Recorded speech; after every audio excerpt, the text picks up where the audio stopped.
থেকে 1.5 ঘন্টা এভাবে রেস্টে রাখার পরে দেখেন আমাদের ডোটা কিন্তু একদম পুরোপুরি ফুলে গেছে। আমি একটু বেশি সময় ধরে এটাকে রেস্টে রেখেছি, আর রেস্টে রাখার পরে কিন্তু আমাদের ডোটা একদম পুরোপুরি ফুলে রেডি হয়ে গেছে। ঠিক আছে, এখন এটাকে আমরা ছোট ছোট করে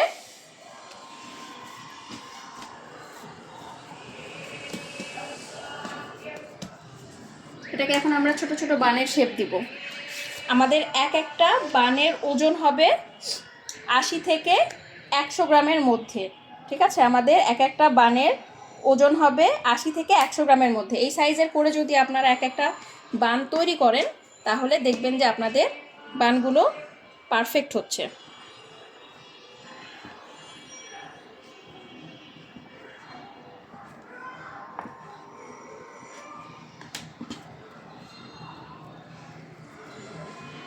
এভাবে করে করে গোল করতে থাকতে হবে, আর নিচের দিকে সব মাথাগুলো যে এইভাবে করে যুক্ত হবে।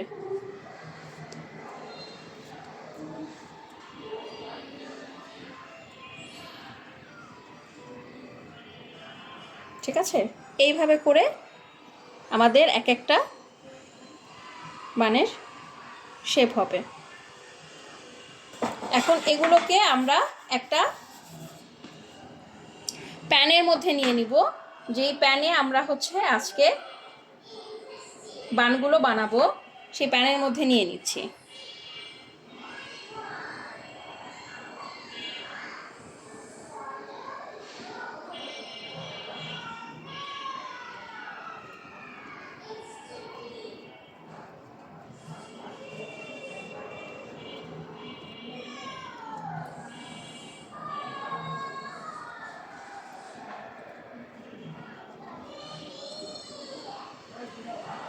এভাবে করে যদি আপনারা বানগুলো তৈরি করেন দেখবেন আপনাদের বানগুলো একদম পারফেক্ট হচ্ছে, ভিতরে সুন্দর ফ্লাফি হচ্ছে, আর অনেক সফট হবে।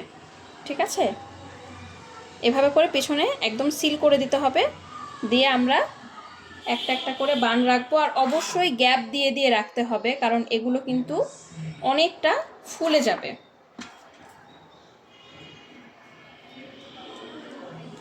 এটা একটু বেশি বড় হয়ে গেল, আমি আমার চোখের আন্দাজে কেটে নিয়েছি। আপনারা চাইলে এখানে মেপে মেপে নিতে পারবেন। মেপে মেপে নিতে পারলে আপনাদের কাছে যদি কিচেন স্কেল থাকে তাহলে অবশ্যই মেপে মেপেই করবেন। তাহলে আমার কিচেন স্কেলটার ব্যাটারি সম্ভবত নষ্ট হয়ে গেছে, এজন্য এখন এক্স্যাক্ট ওজনটা আসছে না, এজন্য আমি এখন মেপে নিলাম না, নাহলে আমি আপনাদের মেপে দেখাতাম। 80 থেকে 100 গ্রামের মধ্যে আপনারা একটা বানগুলো নেবেন। ঠিক আছে, এভাবে চারিদিক থেকে নিয়ে নিয়ে মাঝখানে একদম সুন্দরভাবে লক করে দিবেন, দিয়ে উপরে একদম স্মুথ হয়ে যাবে। সেই পর্যায়ে এটা একটু বড় সাইজের হয়ে গেল, এটা একটা বড় বান হবে।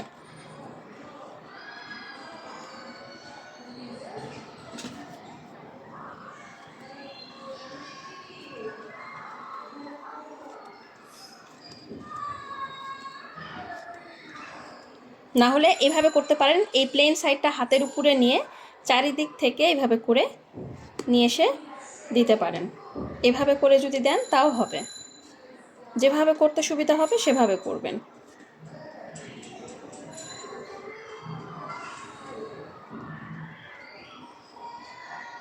এভাবে করে লক করে দিবেন, দিয়ে এই উপরের সাইডটা, উপরের পাশটা হবে একদম সুন্দর মসৃণ।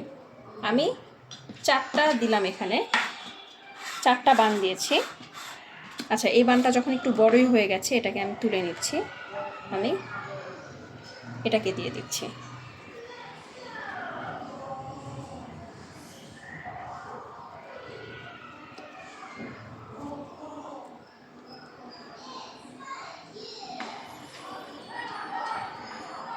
আমাদের এই বানটা রেডি। আচ্ছা, এখন যেটা করবেন, হাত দিয়ে একটা চাপ দিয়ে দিবেন, হাত দিয়ে একটা চাপ দিয়ে দিবেন, হাত দিয়ে একটা চাপ দিয়ে দিবেন। ঠিক আছে, এটা অটোমেটিক্যালি ফুলে যাবে। এখন আমরা একটা এগ ওয়াশ করে নেব। এখানে নিয়েছি একটা ডিম, আর দিয়ে দিব সামান্য একটু পানি, 2 চা চামচের মতো পানি। এবার এটাকে ভালোভাবে বিট করে নিব।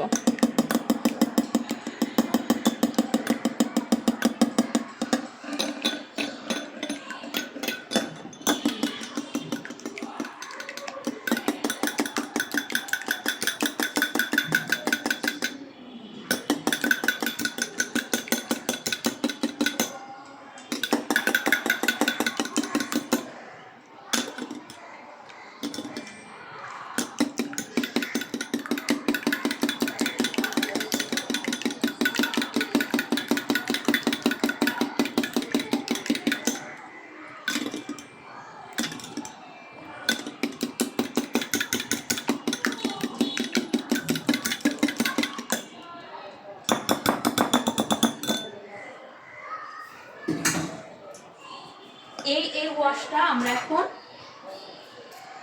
আমাদের বানের উপরে ব্রাশ করে দিব। আমাদের এই ব্রেডটা একটু ছোট হয়ে গেল না, এই ব্রেডটা বেকিংয়ের পরে এটা দেখতে ভালো লাগবে না, এটা একটু বড় হয়ে গেছে আর এটা ছোট হয়ে গেছে। আমি সামান্য একটু এখান থেকে কেটে নিয়ে নিচ্ছি, নিয়ে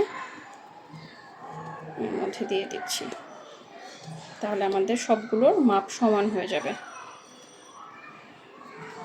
দেখতে ভালো লাগবে।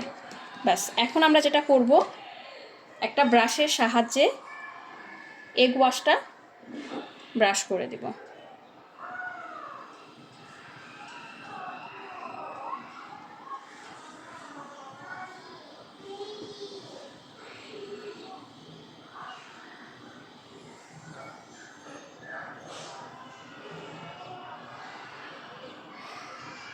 এভাবে করে এগ ওয়াশটা যদি ব্রাশ করে দেন তাহলে দেখবেন যে খুব সুন্দর একটা কালার চলে আসবে। আর যদি চান যে ব্রাশ করব না, সেটাও কোনো সমস্যা নাই, না করলেও এমনিতেও একটা কালার আসবে, ন্যাচারাল কালার। তবে এগ ওয়াশ ব্রাশ করলে খুব সুন্দর একটা রেডিশ ব্রাউন কালার আসবে, যেটা দেখতে খুব সুন্দর লাগবে। ঠিক আছে,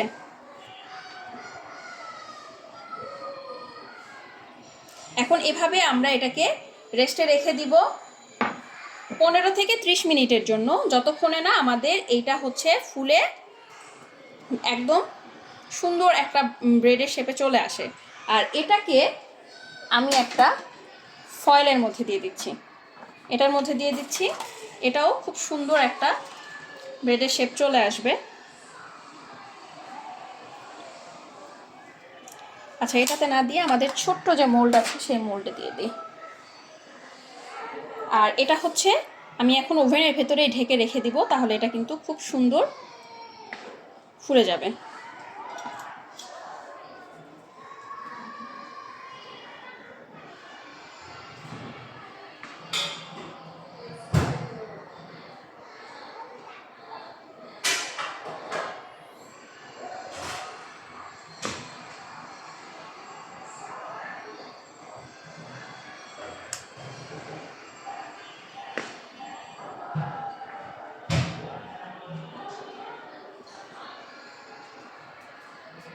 আমাদের এই ছোট্ট মোল্ডের ভেতরে আমি এখন এই ব্রেডটা দিয়ে দিব, তবে তার আগে একটু সামান্য তেল ব্রাশ করে নিই যাতে করে ব্রেডটা না লেগে যায়।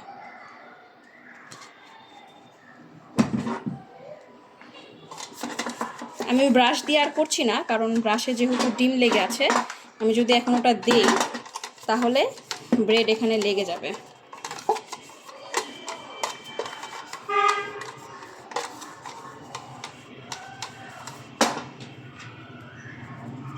এটাকে যখন আমরা মোল্ডে দিব তখন আর গোল করে না দিয়ে রোল করে ভাঁজ করে দিব।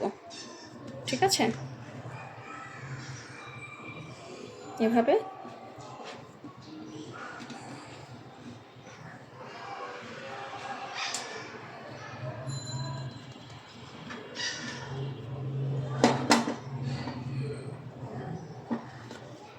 রোল করে ভাঁজ করে দিব। আর এটার উপরেও হালকা করে একটু ডিম ব্রাশ করে দিচ্ছি।